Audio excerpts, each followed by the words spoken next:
Muy bien, seguimos aquí transmitiendo en directo desde Tecnópolis en este día, por supuesto, histórico y además con un montón de cosas que están pasando aquí en Tecnópolis alrededor de este homenaje.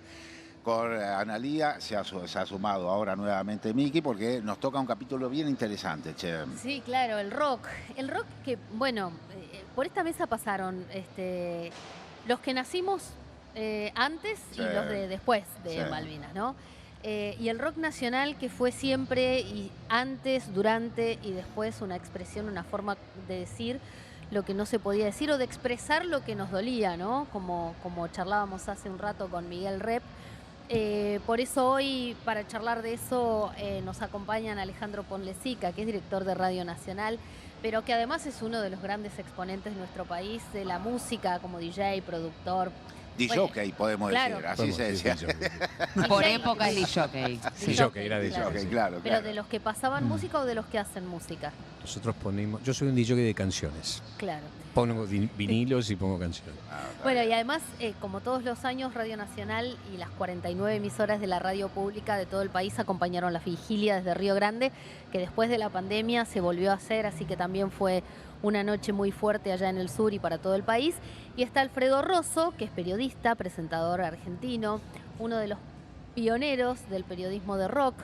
Trabajó en revistas legendarias como Mordisco, Expreso Imaginario. Arrancó como redactor en el periodismo en 1976.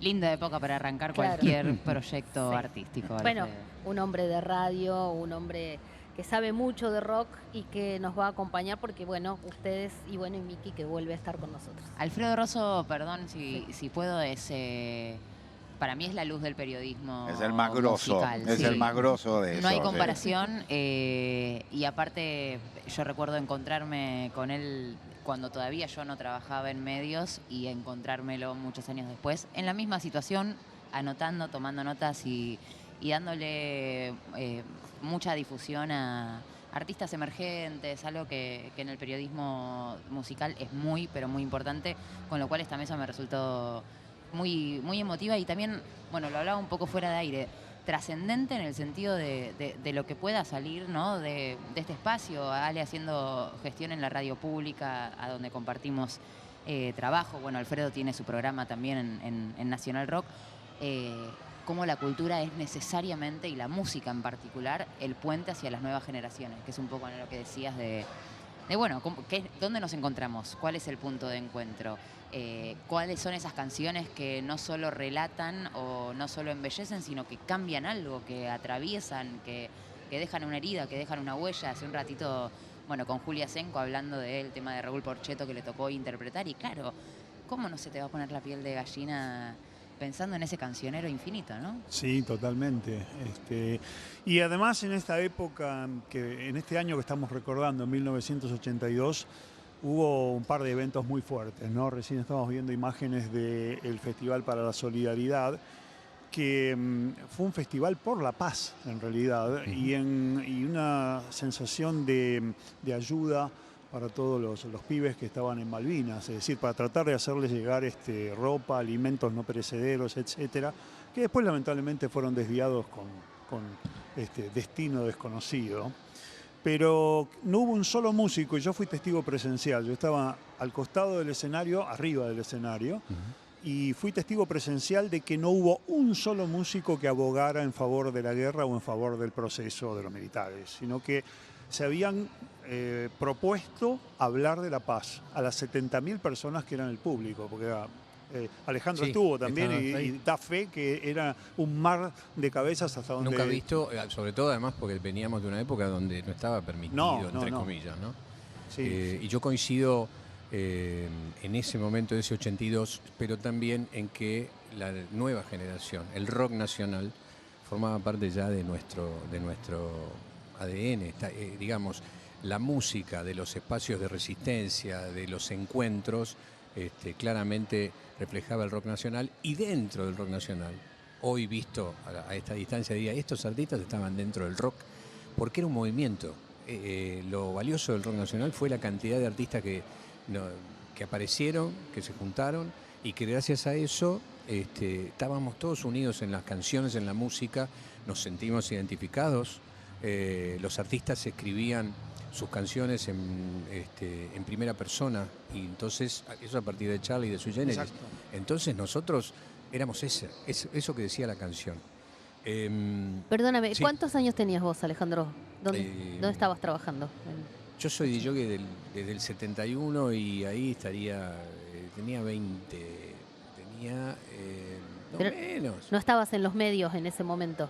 No, sí, Sí. yo lo único que hacía era música en Radio del Plata, un programa, y hacía también Espléndida la noche, sí. Y teníamos, ahí tenés lo que contaba Pipo recién en el audio, Pipo Lernoux, que cómo hacíamos para poner nuestro rock nacional, las canciones que nosotros escuchábamos en nuestros tocadiscos, o que yo cuando salía a poner música le buscaba un lugar para que tuvieran, y que no tenían espacio en los medios. Quiero contarles también, hay que acordarse que solo había AMs, no existían las FMs. Claro. Las FM arrancaron. Recién empezaban. Empezaban Sí. ahí, y nosotros teníamos la FM de Rivadavia y Sí. del Plata al poco tiempo. Hay programas emblemáticos que empezaron a difundir el rock argentino. Bueno, perdón, es un momento, a ver, con la guerra llega la prohibición de la música anglo en Claro. radios, y eso son como cosas que por ahí recién uno las puede reinterpretar. Recién lo escuchaba a los dos hablando del festival. Fue un festival cuestionadísimo por un montón de tiempo, Sí. se cuestionó incluso a los artistas, hasta que se le pega como una segunda vuelta a decir, loco, tenían la misma edad que los pibes que estaban en la guerra, Exacto. se subieron al escenario pensando que lo estaban haciendo Sí. por este motivo, y un poco siento que de alguna manera con esa prohibición termina alimentándose la industria y el rock nacional también, ¿no? Y hay como una nueva camada de artistas que también empiezan a tener mucha más audiencia a partir de esa decisión. Pero nosotros ya teníamos la música. Yo produje claro. el año anterior, en el 81, el primer rock, y debutó Virus, Ted Sí. Lerner, teníamos Spinetta Jade, Lito Nevia, entonces mucha música teníamos. Lo que despertó, y acá hay una cosa que no dijiste de Alfredo. Alfredo formó parte del catálogo, del sello Music Hall, Sí. uno de los sellos argentinos. Lo que sí hay que tener presente, y esto siempre lo digo, nuestra cultura, under o el nacimiento, generalmente los primeros inversores que creen ellos son argentinos, son sellos argentinos. Entonces, cuando aparece, no digo, hay gente valiosa, por supuesto, en la EMI, en la Sony, y dieron su lugar, pero cuando nosotros tuvimos que empezar a musicalizar en el 82, mucho de lo que teníamos era o usábamos nuestros discos de los 60, los 70, Los Gatos, Aquelarre, pero mucho de lo que teníamos era lo que se había empezado a hacer en Music Hall, un sello argentino, En Microfón. en Microfón, Claro. otro sello argentino, y entra un sello muy importante en la historia que es Interdisc, con algunas producciones, por ejemplo, de Daniel Greenbank o del propio Serú Girán. Trova con Don Alfredo Radosinski. Con Alfredo Radosinski, Piazzolla, muchos de nuestros artistas estaban a disposición porque productores, editores argentinos creían en nosotros. Y es lo que hay que valorar, porque después el tiempo hace que la mayoría de esos catálogos estén en manos de multinacionales. Y eso forma parte de quienes somos también. Qué Una, valor, una ¿no? cosa Me más fui que lejos, perdón. No, una cosa interesante que es bueno resaltar acerca del Festival de la Solidaridad del 16 de mayo de 1982 es que además del propósito de hacerle llegar todas estas cosas a los soldados, la ropa, los alimentos, etcétera, también fue un intento de los músicos de, en cierta manera, cobijar y como suele decirse, apapachar, ¿no? Sí. a los 70.000 presentes, porque había una sensación de mucha angustia. Había una sensación terrible, porque más allá de los derechos de reivindicación de Islas Malvinas y las islas del Atlántico Sur, estaba esa sensación de guerra. Eso era real, eso se palpaba en las calles. Había hasta oscurecimiento de calles en muchos casos, de calles de Buenos Aires. Entonces había una tensión y había una sensación como de que se necesitaba que la gente que uno respetaba, en este caso los músicos como León Gieco, Luis Alberto Spinetta, Lito Nevia, Charlie, Nito, David Lebón, Alfredo Todd, Ricardo Soulé, Delmiro Molinari y todos los demás que participaron, que en cierta manera salieran un poco a dar un mensaje no solo de paz, sino como de hermandad. Y eso se logró. Es muy conmovedor escuchar. Esta mañana tuvimos oportunidad de pasar en la radio, en Nacional Rock, pasar... Figuración. En Figuración. Todos los sábados de 10 a 12 en Nacional Rock. Tuvimos oportunidad de pasar parte del festival. Y es conmovedor ver cómo le habla León Gieco a la gente, cómo le habla Luis Alberto Spinetta a la gente, cómo, por ejemplo, al final dice, somos 70.000, salgamos en orden, no les demos ningún motivo. Yo no puedo creer que eso pasó y, bueno, aquí los compañeros vienen hablando también, entre otras cosas, y desde distintos ángulos, en distintas mesas o de lo que venimos escuchando en la transmisión, ¿no? Como de alguna manera Malvinas también está en esa transición nefasta, como todo en aquella época, hacia el regreso democrático. Y me parece que esos 70.000 asistentes, creo, si no me equivoco, fue la primera vez en dictadura que se juntó esa cantidad de gente para algo. A fin de ese año se hizo el Barrock también, en las canchas de obras, que también fue muy importante, y ahí ya vimos también a los abuelos de la nada, Tantor, Rubén Rada. Habrán generaciones por ahí jóvenes que, bueno, lo eran ustedes también, que no habían estado en una multitud por mucho tiempo, no habían tenido el calor de lo colectivo a flor de piel en décadas. Hay que decir que lo que se puede extraer de la frustración que vino el 14 de junio y de los días aciagos que vinieron después, sin embargo, se produce una sensación muy especial que es la predemocracia, la sensación de que el proceso militar estaba en retirada. Sí. Y entonces empezaron a abrir locales, los músicos empezaron a juntarse, el rock se empezó a fusionar con el tango contemporáneo y el folclore como nunca antes.